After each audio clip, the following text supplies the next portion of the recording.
Let me ask you something. Have you been dealing with a health condition for years, telling yourself that you're doing everything that you can to fix it? What if the truth is that you haven't been trying to change at all, but instead you've been building a life that justifies why you haven't? What if the problem isn't that you don't know what to do? What if the problem is that you've gotten so comfortable explaining why you're not doing it?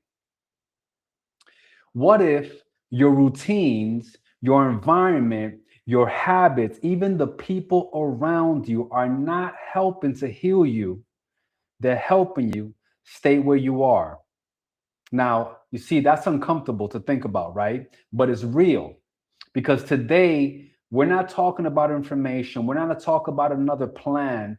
Tonight, we're talking about truth, right? Tonight, we're going into a Bible story that most people read one way, but when you really look at it, it exposes something much deeper. It exposes how easy it is for you to live with a condition for so long that you stop trying to get out of it. You start building a life around it. It exposes how we point to everything outside of us, our schedule, our stress, our family, our past, to explain why we are where we are while quietly maintaining the very habits that are keeping us there. It exposes how you can say you want healing while still protecting the lifestyle that's making you sick. So today we're going to confront that head on, not in a gentle way, not in a theoretical way, but directly, because the truth is a lot of us aren't stuck. We're just comfortable. And until that gets challenged, nothing is going to change. So, welcome, guys, to the Gospel of Health. My name is Jose Gonzalez. And in this ministry, we get into the Word of God so that we can tackle an area that I feel that modern day churchianity often sweeps under the rug: how we steward our body, our struggle with gluttony, and our obedience to God, and how He tells us to go about and steward our health. So, with that being said, before we get into tonight's sermon, I just want to say a quick prayer. Father God, we come before you right now in truth, Father, not for performance, not for excuses, not the version of ourselves that we show to other people, but who we really are, Lord. Lord, only you see our patterns. Only you see our habits. Only you see the things that we want to say, but the things that we actually do.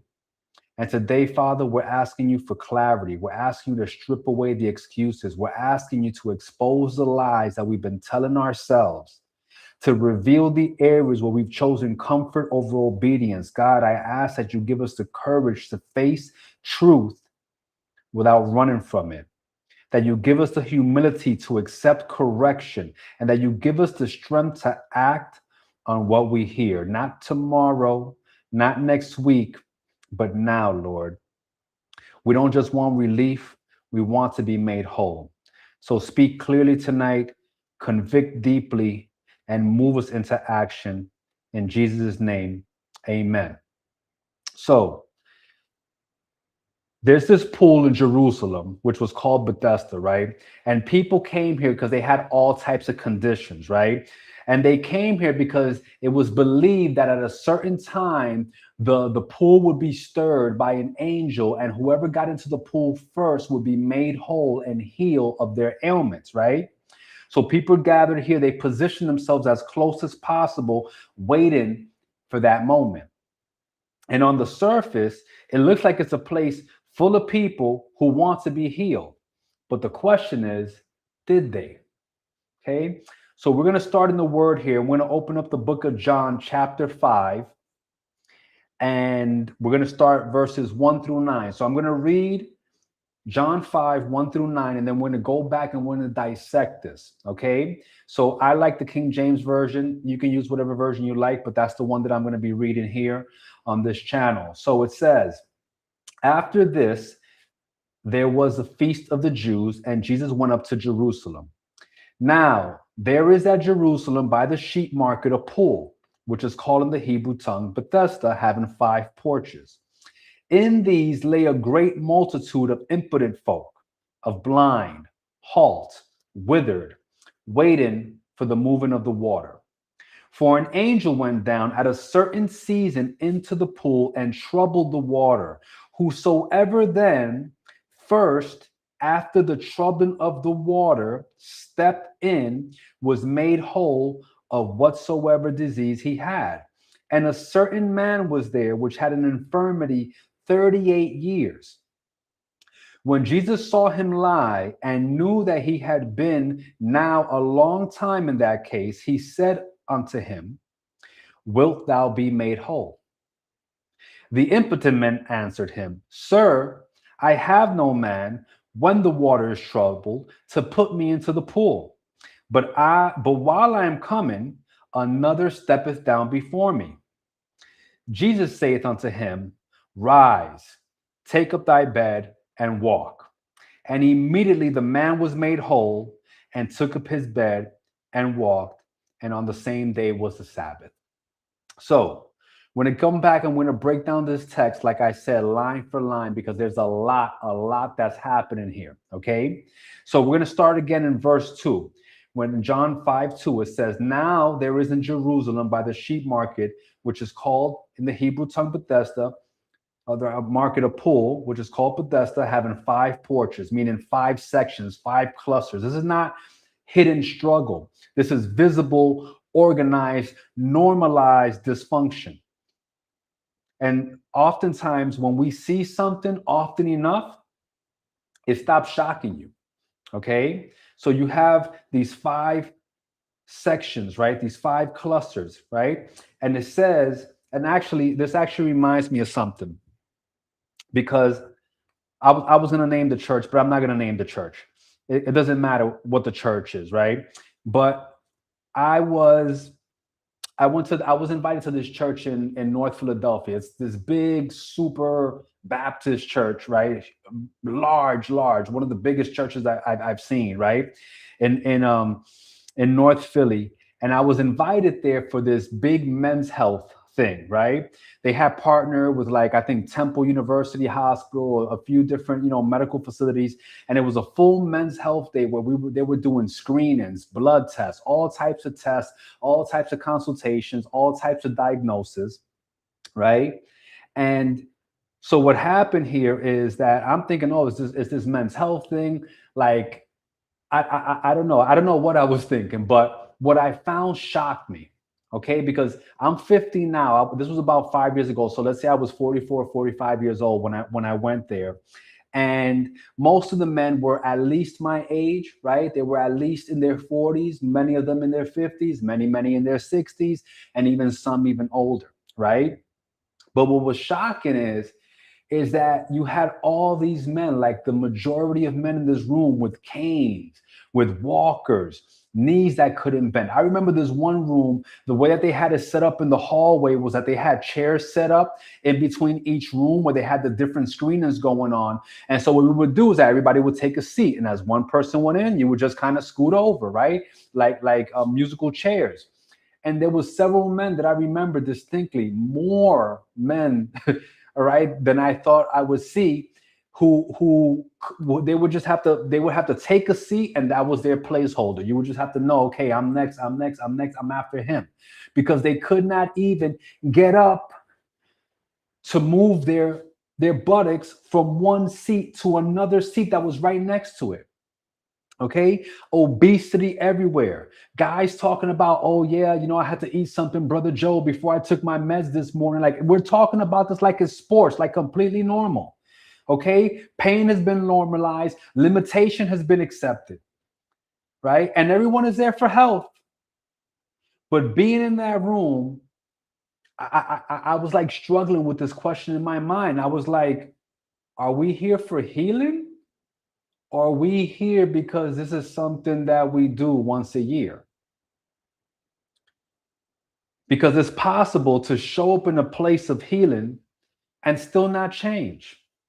And that's what this scene is here in Bethesda. So then we go on to verse 3, John chapter 5, verse 3. It says, In these lay a great multitude of impotent folk, of blind, halt, withered, waiting for the moving of the water.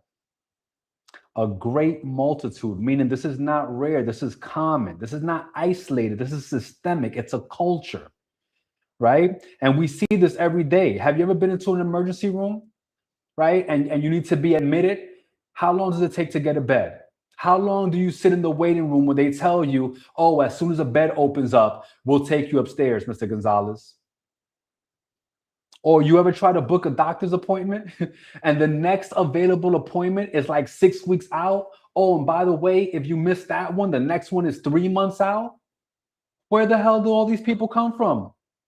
Like, we have doctors graduating every year and still, right? Or you ever go to the pharmacy to pick up meds, right? And you're like, oh, someone to say, hey, go pick up my meds. And you're like, oh, pharmacy, sure, I'll go. And there's a line around the corner, everyone trick-or-treating, picking up a duffel bag full of meds.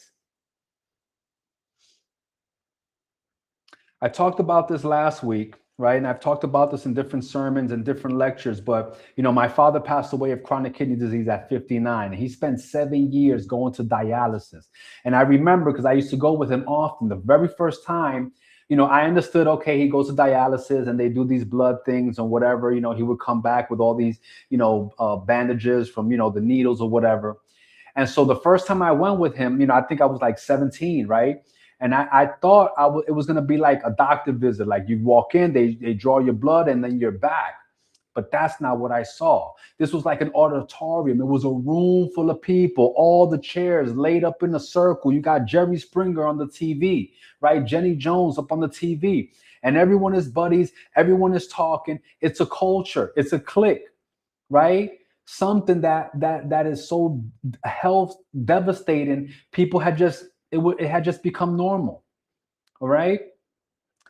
And the thing about it is that when you see something over time, over and over, like I said, it becomes a culture, right? People know each other. They talk, they laugh, they all bonded over the same situation. That is the great multitude. Not just a lot of people, but a whole system where sickness has become a routine and the routine starts to feel normal. That's a great multitude. And when it's everywhere, it stops feeling urgent. It just feels normal. So now we have the impotent. These are the people with no strength, no energy, the I just can't people. People who have rehearsed powerlessness for so long that it feels like truth. And we see this all the time. These are the people that wake up tired every day. They wake up tired. They go to work tired. They're tired throughout the day. They have sex. They're tired. They go to sleep. They're tired. They're always tired. By the way, you might be dehydrated, right? But they're just running on empty for years, right? They need coffee just to feel normal. This is the person that says, I'm not a normal person. And you think it's a personality, and really it's your physiology. This is the person that gets winded going up a single stairs and they just laugh it off. The one that says, I'll start on Monday every single week. They've been starting for 15 Mondays. The person that says, I don't have energy to work out, but they spend hours and hours scrolling on their phone. The person that says, I'm just built like this, but really what you mean is I've accepted this.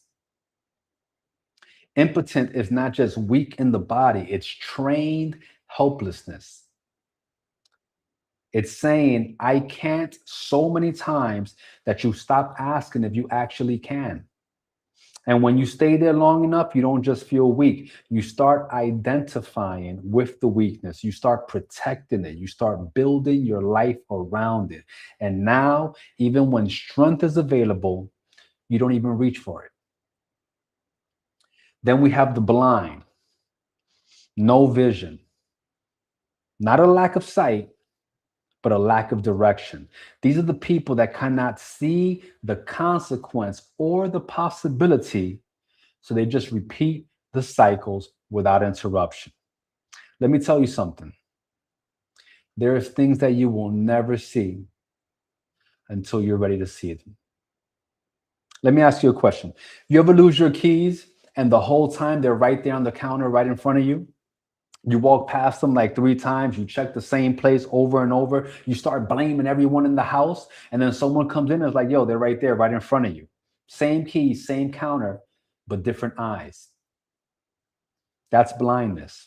The keys weren't invisible. You just weren't seeing them, right? And so what are some examples of blindness in the real world, in today's world, right? It's the person that says, oh, it's not that bad. Meanwhile, their blood pressure, the A1Cs, their weight, the medication just keeps going up and up and up. This is the person that eats the same thing every day, and then they're shocked when their yearly results haven't changed. This is the person that knows all of the sports stats. They know all of the shows. They know everything that's going on social media. They know about Cardi B and her man. They know about Megan Thee Stallion and her man. They know about everything, but they don't know what's going on in their own body. This is the person that says, oh, my family's just like this. And they keep treating genetics like it's a sentence and not a warning. This is the person that sees themselves in the mirror. They feel their body declining. They hear the diagnosis and still delays changing. This is the person that consumes information. They read the posts, they see the reels, they see the videos, they watch the sermons, but they make no changes. Blindness is not about the eyes. It's about the inability, or dare I say, the refusal to connect what you're doing today with who you're becoming tomorrow. And here's the danger. When you're not prepared to change, you won't recognize the truth even when it's right in front of you. You'll hear it and you'll dismiss it. You'll see it and you'll explain it away. It'll be shown to you and you still won't move. And when you stay blind long enough, you don't just miss the warning signs, you normalize them. Then we have the halt. They can move, but there's no consistency. They start and they stop. They try, then they quit. Every step forward comes with a reason to step back.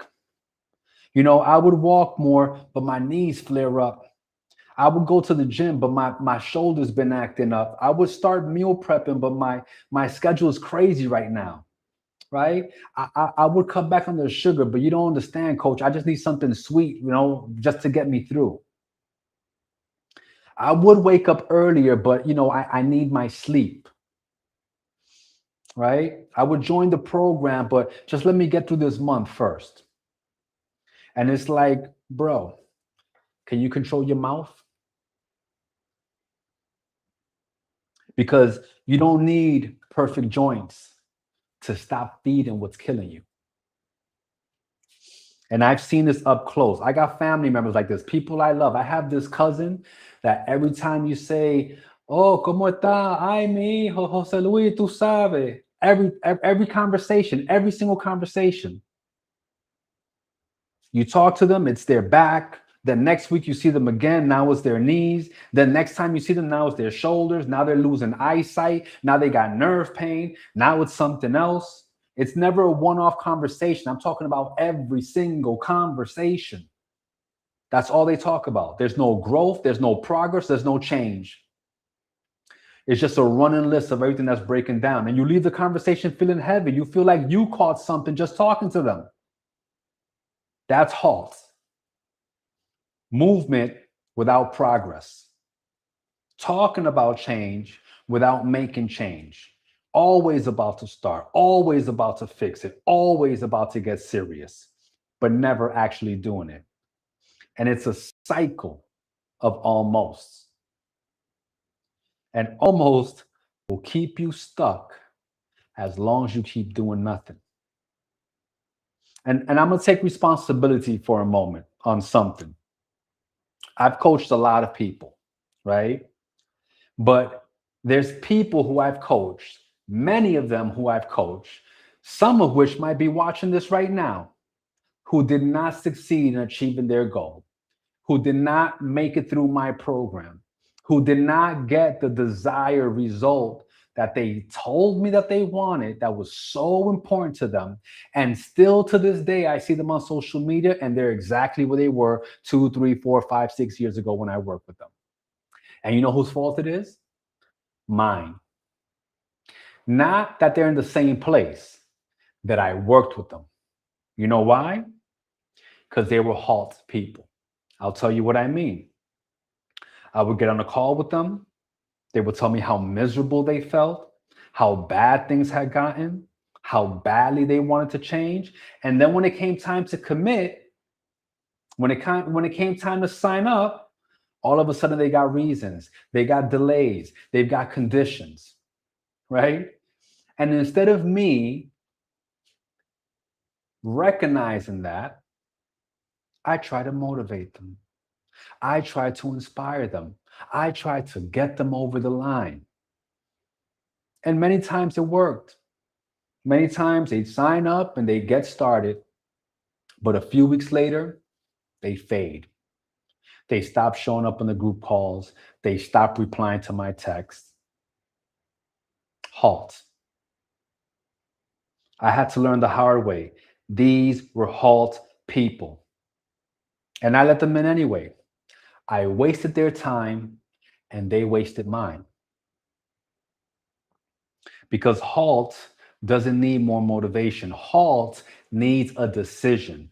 And until that decision is made, all you're doing is dressing up delay with inspiration. Then we have the withered. Let me show you what withered looks like in real life. Uncontrolled type 2 diabetes, years of high blood sugar leading to neuropathy, right? Numbness or burning pain. Now they have to cut off a toe. Hypertension that you've managed with so many medications just to keep your numbers down. Fatty liver from years of diet and alcohol, and now you've got to monitor it. Cognitive decline, brain fogginess, memory loss, early dementia, and Alzheimer's. Erectile dysfunction, chronic joint pain, knees, shoulders, back, rotator cuff, sciatica, arthritis. An expanding list of medications. You got medications for blood pressure. You got medications for cholesterol. You got medications for blood sugar. You got medications for sleep. And guess what? Because all those medications come with side effects, you have medications for the side effects of those medications. You ever had a doctor say, hey, I'm going to give you this, but this is going to cause this, so you have to take this too? Withered. Not one problem, but everything breaking down at the same time. And here's the truth that most people won't say out loud. This didn't just happen in a moment. It's 10, 15, 20 years of knowing better, but not doing better. This is skipping movement. This is living off of convenience. This is choosing comfort over discipline over and over and over again. And now the body's keeping score. Now you don't recover the same. Now you don't move the same. Now you don't feel the same. And because it happens slowly, you got used to it. And that's the danger. It's like the frog in the water. If you take a frog and you throw him into boiling water, he'll hop right out. But if you place the frog in the cold water and slowly raise the temperature, he won't even feel it. Before you know, you got frog soup and your frog is cooked. That's withered. And when the Bible says withered, it's not describing something that's just struggling. It's describing something that has dried up, something that has lost life. A flower that withered isn't improving, it's finished. That's the word. It's not dying, it's dried up. Withered is when decline becomes your baseline. You don't compare yourself to who you used to be. You compare yourself to who you were yesterday. And yesterday, you was already messed up. So now it feels normal. And people say, oh, well, you know, that's just age. No. It's accumulated neglect. There's a law in nature, the second law of thermodynamics. It's called the law of entropy. The law of entropy says any system left to itself moves towards disorder and and decay, meaning that things don't improve on their own. Anything that you leave to itself does not stay the same, it gets worse. Let me ask you this: what do you have to do to get bad breath? All you have to do is not brush your teeth. Go a week without brushing your teeth and then see how people react when you talk. Or what happens if you go a day, a week, or 2 weeks or a month without showering? Do you still smell like the perfume that you sprayed on? No. You smell bad. You smell worse. This is the law of entropy. People think if I don't do anything, nothing is going to happen. No, if you don't do anything, you get worse. You don't have to plant weeds in your garden. All you have to do is not tend to your garden. Neglect is not neutral. Neglect always moves in one direction, and that is down. And I hear people say all the time, oh, well, I just can't move like I used to. I just can't walk like I used to. I don't have the same energy. No, let's tell the truth. You don't move. You don't walk. You don't train your body. So your body's doing exactly what it was designed to do when it's neglected. It's not staying the same. It's getting worse. Stop calling it age and call it what it is. It's neglect. And neglect, left alone long enough, always collects a bill.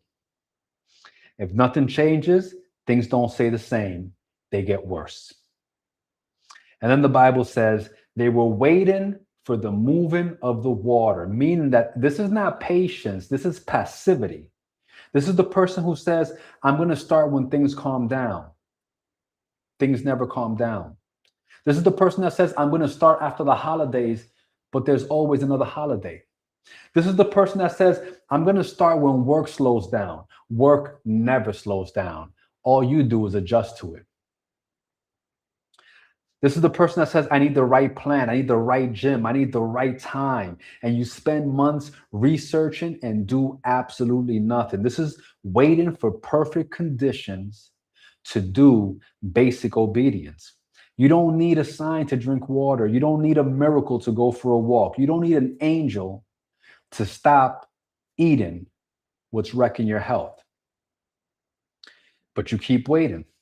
You're waiting for motivation. You're waiting for energy. You're waiting to feel ready. And readiness never shows up because people refuse to move. One of my mentors says, action comes before ready, meaning ready is not a feeling. Ready is not a perfect time. Ready is a decision. First you act, and then you become ready. Let me ask you this. When you wake up in the morning and you intend to go to the gym, when you wake up in the morning, you're there in your pajamas and you get out of bed. Are you ready? Are you ready for the gym? No. You have to change. You have to put on your shoes. You have to put on your gym clothes. You have to have a membership to the gym. Okay? You can't be ready until you take action.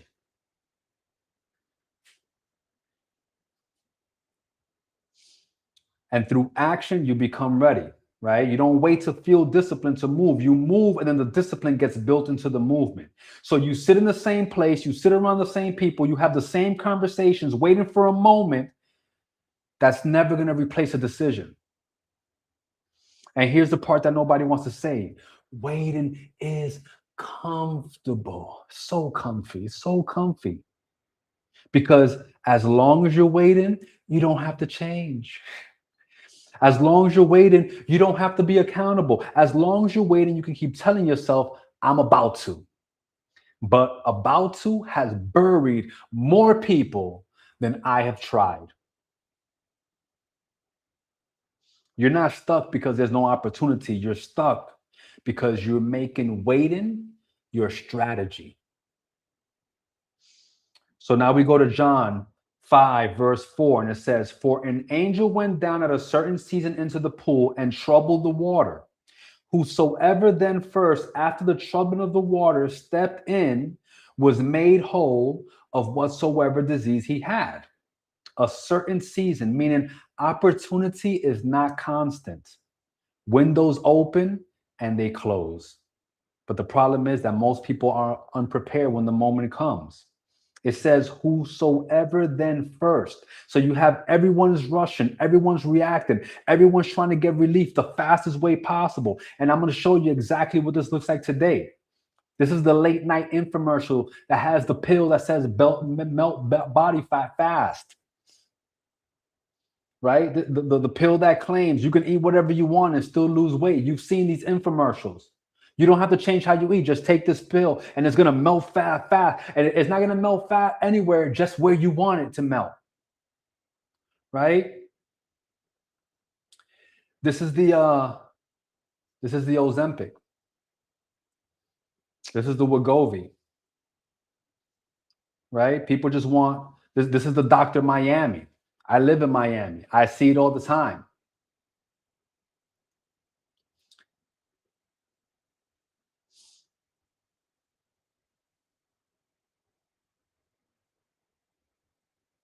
I'm finding my spot.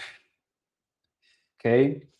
This is the clinics that push the liposuction, the laser fat removal for the targeted abs, right? This is the rush to get snatched in 2 or 3 weeks so you can lose inches, but still you change nothing about your lifestyle.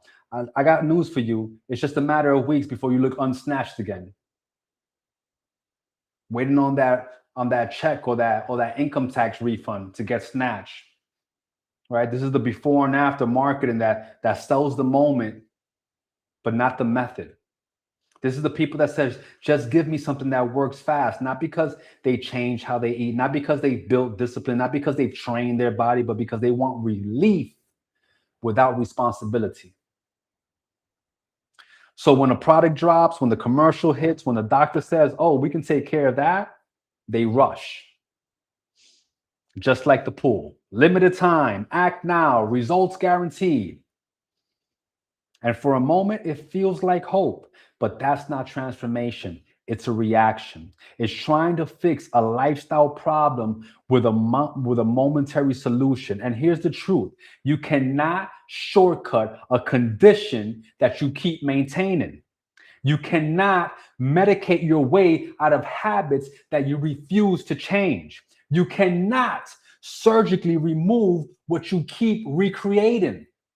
You don't change because you found something fast. You don't transform because you found something fast. You transform because you finally decided to be different every single day.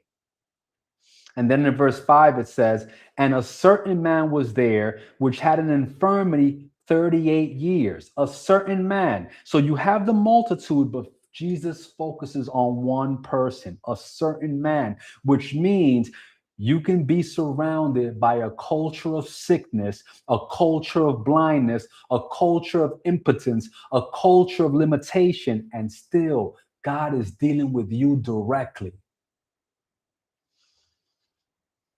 This is not about everybody.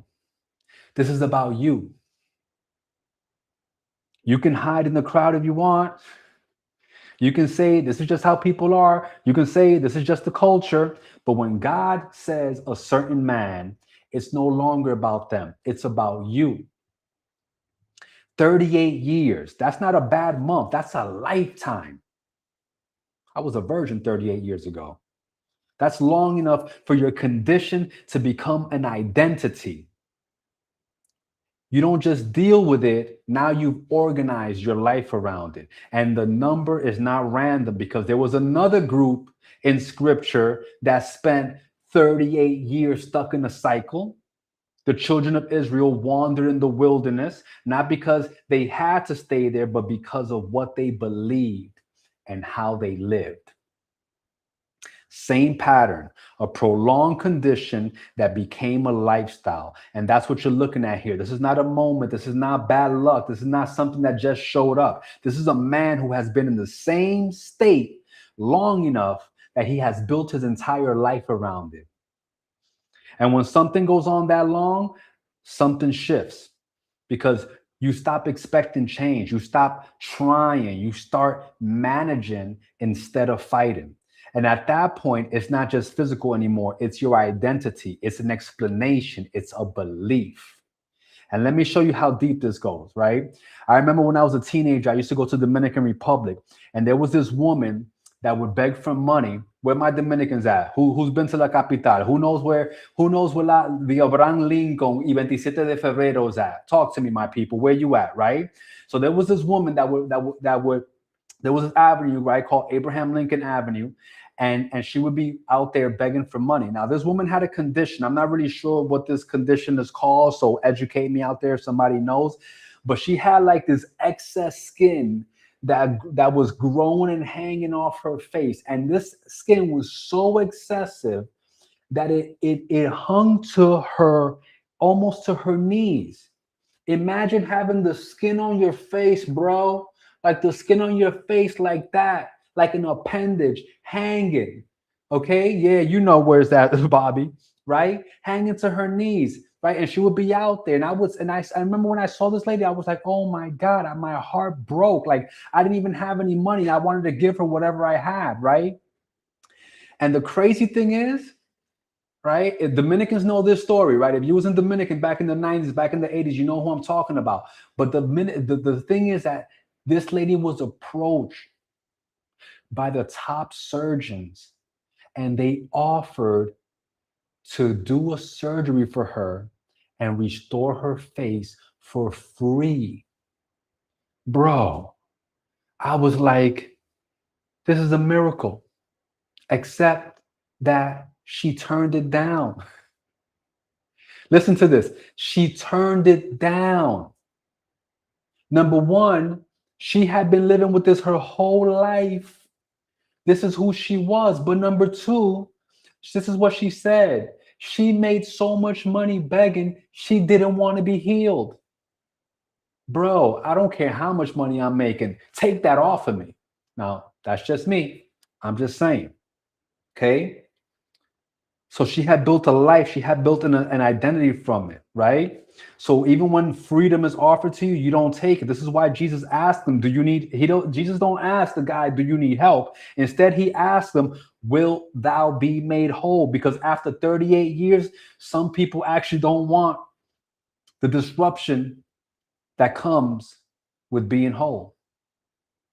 They've been there too long. And this is the confrontation. You've been there long enough. You've had enough time to adjust it. You've had enough time to accept it. You've had enough time to explain it. Now the question is not what happened to you. The question is, do you want out? Verse 6, it reads, when Jesus saw him lie and knew that he had been now a long time in that case, he saith unto him, wilt thou be made whole? It says Jesus saw him lie. He doesn't see a man. He saw a posture. He saw someone that had been down for so long. He saw a pattern. He saw what had become normal. And that's the part that most people miss, that patterns are visible.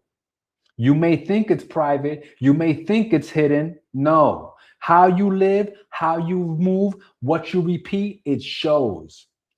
And it says, and knew that he had been now a long time in that case, meaning this is not new. This is long standing. This is repeated behavior over time. This is what happens when something goes on for so long that it no longer feels urgent. And I'll show you what this looks like in real day, right? In modern day. This is the person that says, I'm about to start for 20 years. I'm about to start. They've been starting for 20 years, right? This is the person that has had the same 20, 30 pounds for decades. I just need to get rid of these 20 pounds. I just need to get rid of this 20 pounds. You said that when you was 22. Now you're 42. This is the person who has been on medications for years and still hasn't changed a single habit. This is the person that keeps saying, I know what to do, but they never do it. This is the person that has normalized pain, fatigue, and limitation like it's normal life. That's a long time in that case, not a moment, a pattern. And Jesus asked him, wilt thou be made whole? Whew. This is the question. Not can you, not would you try, do you want it? Because wanting change and wanting the process are not the same thing. I'll show you what this looks like. This is the person that says that they want to lose weight, but they don't want to change how they eat. I have people tell me all the time, I'm like, bro, I lost 100 pounds in 5 months. I just gave up bread for a little while. Oh, but I love bread. Cool. Stay fat. This is the person that says that they want energy, but they won't go to bed on time. This is the person that says that they want results, but they won't follow instructions consistently. They say that they want freedom, but they keep protecting the habits that keep them stuck. And so this is why this question that Jesus asks is a very dangerous question, because it forces honesty. Do you actually want to be whole? Or do you just want the relief that comes without any change? Because some people say that they want healing, but they've built a life that actually protects their condition. And the moment you start talking about that, that's when things will actually begin to change, right? When you stop resisting it, right? When you stop explaining it, when you stop negotiating, when you start delaying, when you stop delaying it. People ask for help all the time. They say they're ready. And before you even give them a plan, they start defending the problem. Bro, this is crazy. What I'm about to share with you guys is crazy. I was telling my wife this story because I've replayed this so many times in my head that I don't believe that this really happened. Okay. I was at it was like a 7-Eleven or something, right? It was like a little, or maybe the Sunoco or something, but I was like a little store. And there was this girl in front of me who had a little bit of weight on her, right? And she was ahead of me, and so she said, she was next in line. So when it's her turn, she goes up to the cashier and she's like, "Oh, hey, how you doing?" And the cashier, he responded to her very warmly. He was like, "Hey, how you doing? It's good to see you." Right? Now, maybe he recognized her, maybe he was just being polite, but that's what he said. "Hey, how you doing? It's great to see you." And with the very next words, listen, what I'm about to tell you is going to blow your mind. The very next words out of her mouth was like, "Oh yeah, you probably don't recognize me. I was here last week, but I was like 6 size smaller." Wait, what? I'm the type where when like people are having conversations, like I'm not even into it, right? Like I was just waiting to pay. But she's like, "Yeah, I was here last week and I was like 6 size small." And I see his eyes go like that, like he didn't know how to react. He didn't know like if she was trolling him. He was like, "Yeah." She starts going off, "Yeah, I have this condition, and when people stress me out, because people love to stress me out, I have this condition where I can gain 3 or 4 or 6 dress sizes in a matter of days, and then I get myself right. I calm down. I take my meds." And I lose weight, and then people stress me out. And then once again, this was so mind-blowing to me that I had to, when I left it, I got on Google, I got on ChatGPT, like I had to look this up. I was like, is there a condition where this can actually happen? Is there some type of medical condition? Because to my knowledge, the only way for you to gain 4 or 5 dress sizes in a week is to eat a whole lot of food. Okay. So my point is that here you have this person. I'm not saying that she doesn't have a condition. There are conditions out there, edema. There's different conditions out there that can cause, weight gain, but not in a matter of days, and not where you lose it again. And then here's the beauty. She's saying that her weight gain is caused by people stressing her out. She's cooked, bro. She's cooked. If her getting better is based on external circumstances, if your getting better is based on external circumstances, I'm just gonna tell you right now, you're cooked. You ain't never gonna change because you cannot control other people. So again, if there's some type of medical condition I don't know about, please educate me. Drop it in the comments. Do some research. This is going up on YouTube. It'll be there in perpetuity. Holler at your boy. Okay? I don't want to speak out of ignorance. People stress me out. External causes, internal condition.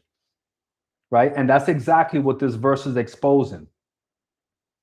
Because Jesus asked a direct question and people still don't answer it. They explain their way around it. Right? So in John chapter 5, verse 7, it says, "The impotent man answered him, 'Sir, I have no man when the water is troubled to put me into the pool. But while I am coming, Another steppeth down before me. What? Let me ask you a question.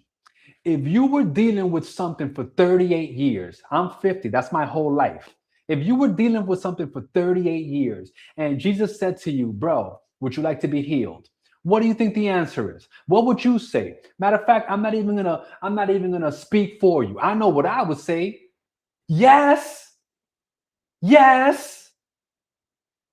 But that's not what this guy said. Instead, he got a whole bunch of excuses. He has a whole story. Jesus asked a yes or no question, and this dude got a soliloquy. I have no man. Oh, the blame game. I love it. Blame. This is the first place that people go to when they don't want to accept ownership. Not yes, Lord. Not I'm ready, Lord. Not tell me what to do, Lord. I have no man.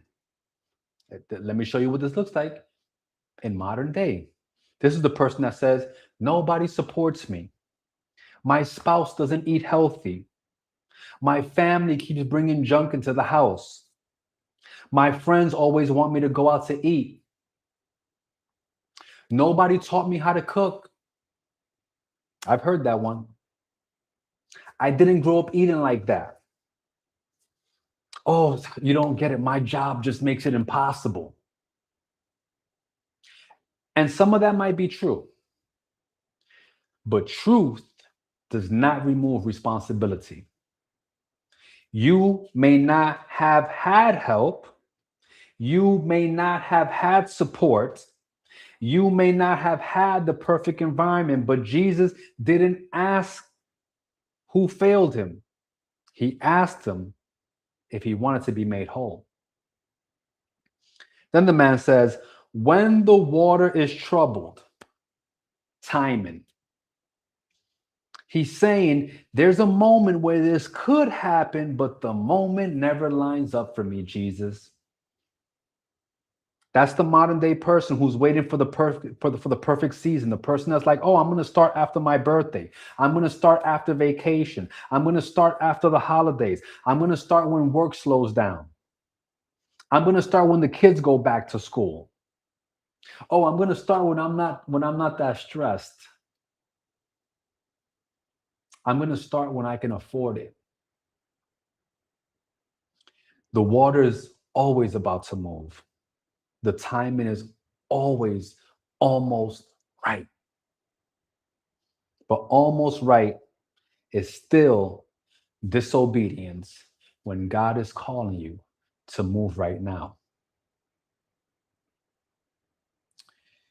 To put me into the pool, that, my friends, is dependency. He is saying, even when the opportunity comes, I still need someone else to move me. That is a dangerous, dangerous place to live. Because now your freedom depends on someone else's availability. This is the person that says, I need someone to go to the gym with me. This is the person that says, I need someone to help me meal prep. This is the person that says, yeah, if my family would do it with me, I need my spouse to change first. I need a trainer or I can't work out. Right? I need accountability or I can't stay consistency. I need an accountability partner to hold me accountable. Otherwise, I can't stick to this plan. I need someone to motivate me. And I hear this all the time from people. I actually have people who I have cooked for. I have people that used to be on my meal prep program that I used to deliver food to. And then I'll catch up with them over time.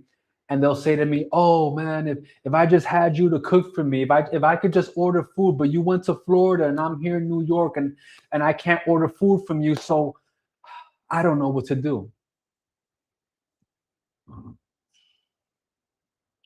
Accountability is good. Support is good. Coaching is good. But if your obedience depends entirely on somebody else carrying you, then you're still going to be laying by the pool. At some point, support has to become ownership. But while I'm coming, this is what he tells Jesus, but while I'm coming, this is incomplete execution. This is movement without arrival. This is effort that never becomes obedience. He didn't say, I never move. He said, while I am coming. So he had motion, but motion is not the same as transformation. Let's see how this plays out in today's real life, right? This is the person that says, I tried meal prepping, but groceries are so expensive, and with my schedule, I just don't have time to cook. This is the person that says, I joined the gym, but when I go, it's always crowded. It's so hard to get a good workout. This is the person that says, I bought the program, but I didn't realize I was going to have to do burpees. I can't do no burpees. I want to eat better, but I'm too busy to cook. I was doing good, but work got crazy and it threw me off. I know what to do, but you see, my situation is just different. That's while I'm coming. Always moving towards it, never arriving. Always preparing, never obeying. Always close, but never changed. And then he says, another steppeth down before me. Whew. That is comparison. That's about someone else's success. Somebody else got there first. Somebody else had help. Somebody else had better timing. Somebody else had an advantage. This is the person that says it's easier for them because you're looking at people's results, but you're not looking at people's routines. You don't see the early mornings. You don't see the consistency. You don't see what they're saying no to. Or the person that says, oh, but they don't have my schedule. I love when people tell me that their schedule doesn't allow it, because the first thing I do is say, yeah, let me see your screen time. Let me see your screen time on your phone. And I always get the same reaction. What's so funny? Let me see your screen time. You scroll for hours all night, but you don't have 30 minutes to work out. Gotcha. Oh, they don't have the stress that I have. Guess what? Everyone has stress. The difference is some people use their stress as the reason that they need to diet and exercise, while others use it as an excuse. This is one of my favorites right here. You're gonna like this one. Oh, but they don't have kids, or their kids are grown. I got small children.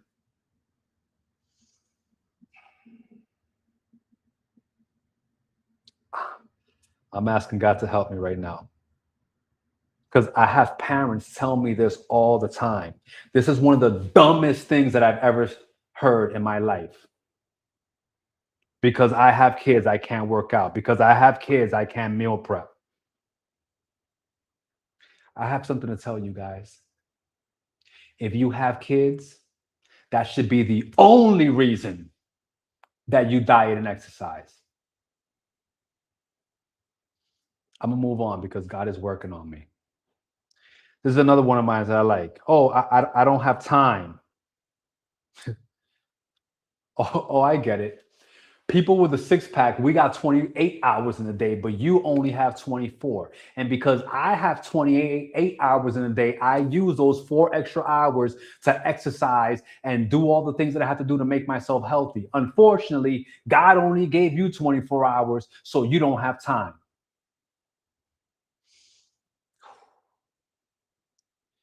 Here's another one. I don't have money. This one I can relate to. This one I've been to many times. Okay? But let me tell you something. A lot of the people that I hear tell me that they don't have money, when they tell me how expensive ribeye steak is, when they tell me how expensive avocado mayo is, those are the same people that I be seeing posting on their stories for the third time on a cruise this year. Didn't I see you at the Chris Brown concert? People have money for what they want. I promise you that.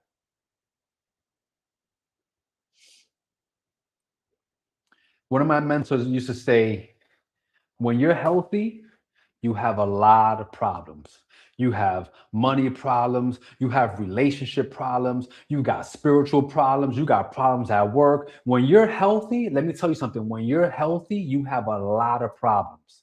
But when you're unhealthy, when you're in a hospital bed, when you're in ICU, when you have cancer, when you have diabetes, when you have high blood pressure, you only have one problem.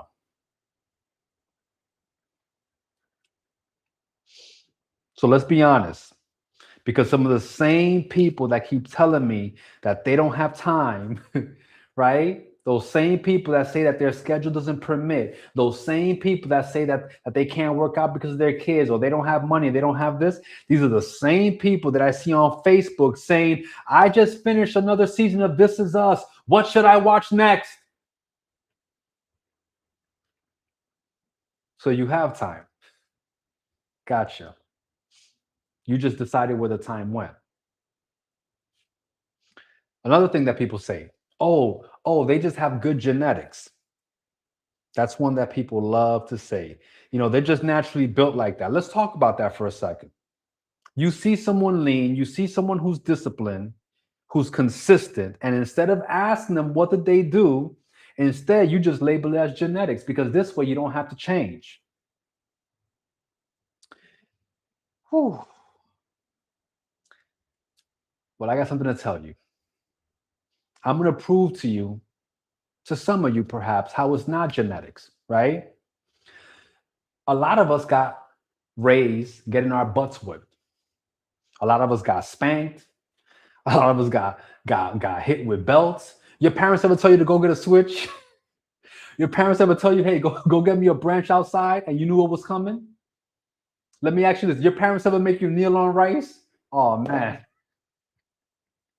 I know I'm talking to somebody, right? Or hold out your hands and carry textbooks, right? A lot of us grew up getting our butts whipped. And because of that, we didn't hit our kids because we resented that, because we hated that. So I don't want to hear that it's genetics. I don't want to hear that's your environment. I don't want to hear that you just grew up in that. Yes, maybe genetics loaded the gun, but you still got to pull the trigger.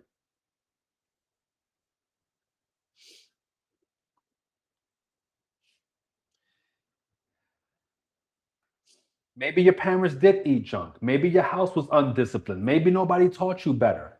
But guess what? Now you're grown. And King Solomon, the wisest man that ever lived, he dropped one of the heaviest bars that I ever heard. He said, when I was a child, I spake as a child. I understood as a child. I thought as a child. But when I became a man, I put away childish things. Bro, I'm going to tell you something a lot of people ain't going to say. And you're probably not going to hear this at your church either. A lot of times, for a lot of people, getting healthy is simply about growing up.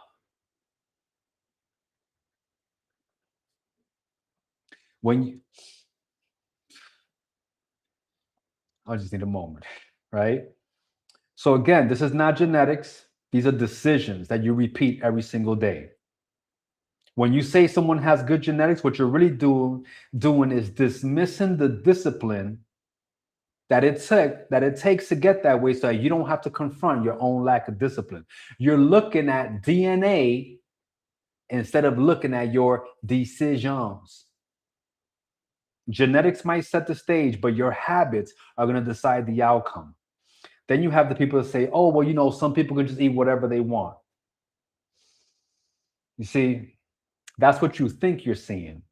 You see someone who's fit eat pizza once in a while and you call it freedom, but you ignore that this person has an entire system that made that even possible. And let me be clear, right? You guys know I'm the keto master chef. You guys know, many of you may know my story. I lost 100 pounds in 5 months. I have coached hundreds of people to lose thousands of pounds and reverse all types of metabolic disease, myself included. And guess what? Unlike most keto enthusiasts, me and my clients, we eat carbs. In fact, I remember that back in 2019, one of my favorite doctors in the keto space, Dr. Eric Berg, he had this big healthy keto intermittent fasting conference in Washington, D.C., right? At the Gaylord National, whatever, resort. And I remember, I'm not going to mention the company, but there's a company that's in the keto space, a company that I love and support. They make very amazing products. I'm not going to mention the company, but but this is a great company. And a lot of times when people ask me for specific advice, I always recommend this company. Go use their products. But I remember that I was having a conversation with the CEO, the owner of this company, and I was in better shape than I am right now. Like I'm in okay shape, but then I pulled up in there ripped. I'm talking about 9% body fat, an 8-pack, bro. I was that dude, right? And she looked at me and she goes, "Oh man, how long you been doing keto?" I'm like, "Oh, I've been doing keto for such and such long." But this is what I said to her. And there was a group of people, and I said, "But I eat carbs all the time." You could see the life come out of her. She was like, "What?" I'm like, yeah, most people don't know how to do keto. Most people that come into my program is like, I didn't know this was keto. Yeah, you got it wrong. Okay, we eat carbs, but let me define what I mean by all the time. Okay, I treat carbs like alcohol. What do I mean by that?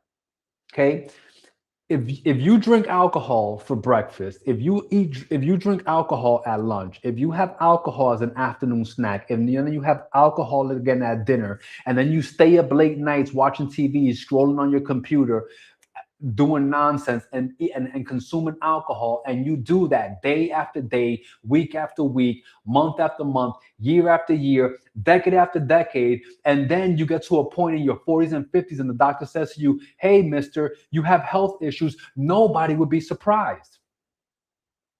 But that's exactly what we do with our diet. We have the oatmeal for breakfast, the grits, the frappuccino. We have the Jamba Juice at lunch, or the French fries, or the sub, and then we have our little sweet snack, our little 100 calorie granola bars, a snack, and then we have rice, beans, potatoes, for dinner. And then at night, we just snack on popcorn, we snack on ice cream, and we do that day after day, week after week, month after month. And then after you become 40, you're like, "Oh, the doctor said I have arthritis. I wonder what it really?" You wonder what it was? Okay, right? So let me see if I can find my space here, because sometimes my iPad likes to act Puerto Rican.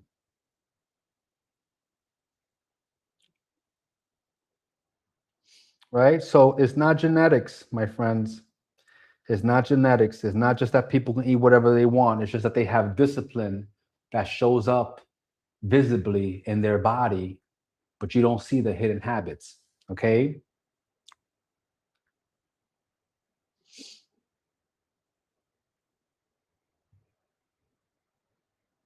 And the dangerous thing about that is the comparison, right? It's the comparison. The Bible says comparison is a thief of joy, right? Let me tell you, comparison was never going to heal you. Comparison is only going to give you another reason to stay where you are. So look at the answer. One question from Jesus, 5 layers of excuse: blame, timing, dependency, incomplete execution, comparison. This is what happens when someone has lived in a condition long enough. They don't just have a reason, they have a whole system, a whole explanation built around why they are still stuck. Jesus asked for a decision. Jesus asked a yes or no question. Jesus asked a very straightforward question: would you like to be made whole? Do you want to be healed? And instead, this guy gives him a story. I got news for you. A yes doesn't require a story. A yes is simply, Lord, whatever you want, go, I'll do it. So we read in verse 8, Jesus says unto him, rise, take up thy bed and walk. Now notice something. Jesus doesn't touch him. Jesus doesn't lift him. Jesus doesn't carry him. He gives him a command, rise. Not tomorrow, not after you feel better, not when work slows down, not when the kids go back to school, now. Because at some point, healing stops being about what happened to you and it starts being about what you are willing to do. Rise means get up from what you've been tolerating, get up from what you've been excusing, get up from what you've been identifying with. You've been down long enough. And then he says, take up thy bed. That thing that you've been lying on for 38 years, that excuse, that condition, that pattern, that lifestyle, pick it up and own it. Stop blaming it, stop explaining it, and stop building your life around it. Carry it. Because you don't get healed and then still act like a victim. If it used to carry you, now you carry it. That's responsibility. And then he says, walk. Not take one step and then celebrate. Not have a good week and then fall back. Walk, meaning daily, consistently, without negotiation. Because real change is not just a moment, it's a pattern. And let me say this plainly, God is not going to do for you what he has already given you the ability to do. I'm going to say it again for the people in the back. God is not going to do for you what he has already given you the ability to do yourself. You're praying for energy, but you won't move your body. You're praying for discipline, but you keep choosing comfort. And God is saying, I told you what to do. Rise, take up your bed, and walk. Verse 9, and immediately the man was made whole. Whew. And took up his bed and walked. And on the same day was the Sabbath. Immediately, not next week, not after another conversation, not after more information, immediately, which means that the only thing that's standing between you and change was a decision. This was the same body, the same place, the same man, but he made a different decision. And everything changed. And immediately the man was made whole. Notice, he didn't argue first. He didn't negotiate. He didn't say, let me think about it. He moved. And the moment that he moved, something shifted because obedience unlocks something that excuses never will. He took up his bed. He didn't leave it there. He didn't say, oh, I'm healed now. That's not my problem anymore. No, he picked it up. The very thing that used to define him, now he carries it as evidence. Evidence that he's not that man anymore. You see, you don't get to erase your past, but you can carry it differently. You can stop laying in it and you can start walking in it.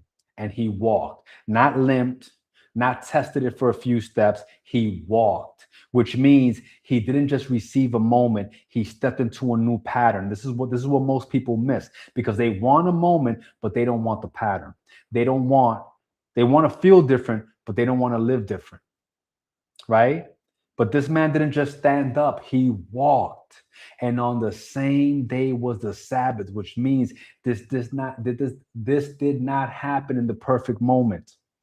This didn't happen when everything lined up culturally, socially, conveniently. It happened when it wasn't expected. It happened when it wasn't convenient. It happened when it would have been easier to say, I'll start tomorrow.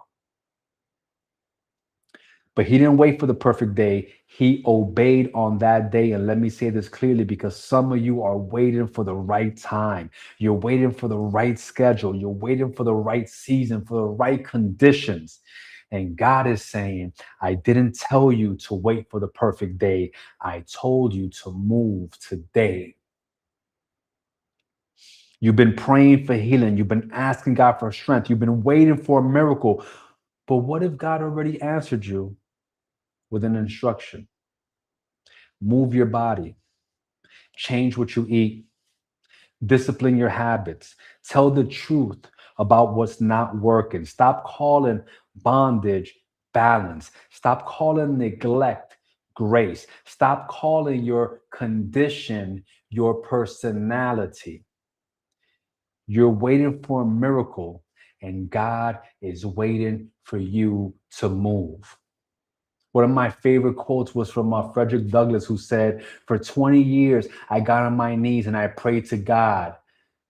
And when I finally stood up, he answered my prayers."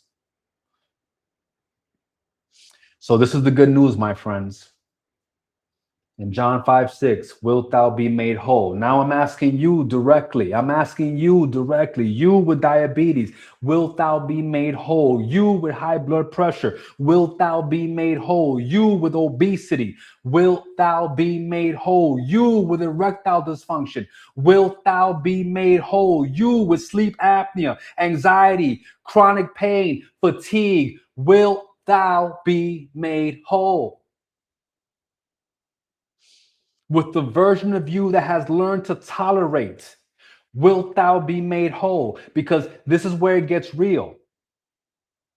Not do you want relief? Not do you want something to help? Do you want to be whole? Because being whole is going to cost you the habits that you've been protecting. Being whole is going to cost you the excuses that you've been rehearsing.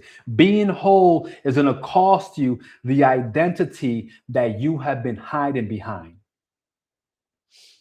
And some people hear that and they hesitate because they don't just have a condition, they've built a life around it. But if the answer is yes, if you're done explaining it, if you're done negotiating with it, if you're done delaying it, then the instruction does not change. Rise, take up thy bed, and walk. If you've been battling sugar addiction, God is calling you to rise.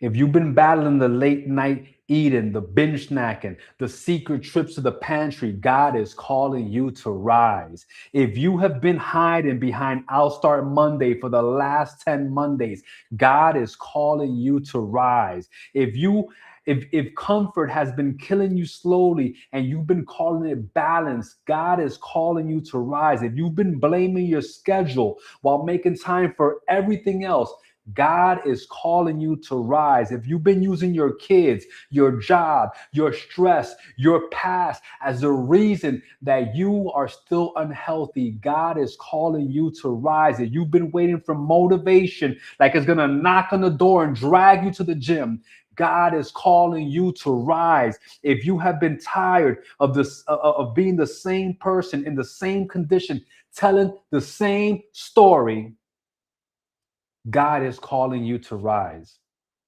Take up thy bed. Take up responsibility for your habits. Take responsibility for your discipline. Take responsibility for your appetite. Take responsibility for your body. Take responsibility for your excuses. Take responsibility for blaming your past. Take responsibility for blaming your schedule. Take responsibility for blaming other people. Take responsibility for the life that you have built around your condition. And now carry what's been carrying you and walk. Walk means this becomes your life now.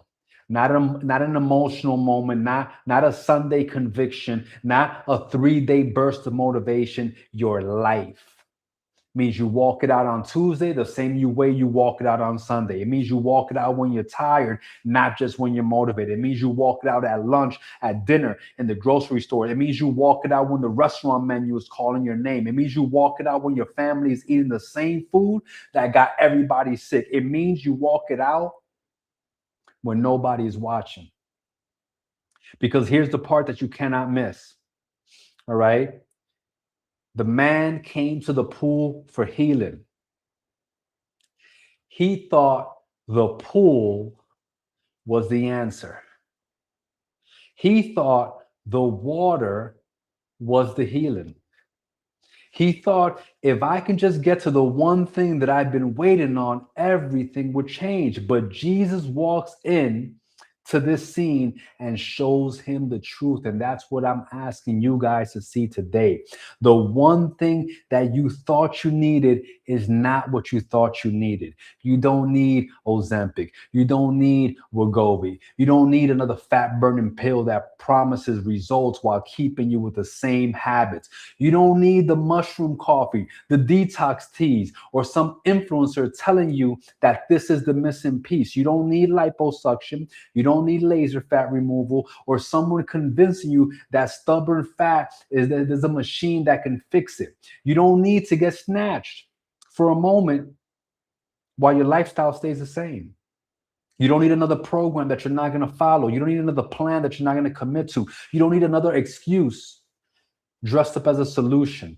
You need to obey the voice of God standing right in front of you.